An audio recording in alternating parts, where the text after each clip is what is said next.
The EPA clearly calls out why we need to have a cybersecurity program for water utilities, essentially to ensure the integrity of process control systems. They place this as the number one priority, primarily because this is source of, I mean, process control systems, OT systems. They are the most targeted systems in a water utility as far as the cybersecurity attack is concerned, right? Protecting sensitive utility and customer information.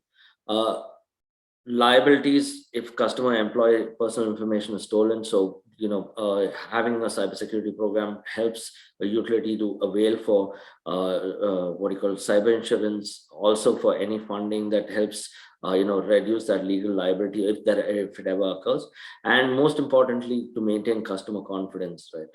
I mean, we've seen Flint, we've seen a whole bunch of states where folks, I mean, utilities where customer confidence drives how people basically use that utility and even whether they stay in that community. We need to, I mean, having a strong cybersecurity program and publishing the results of that improves the confidence of your, of your constituents.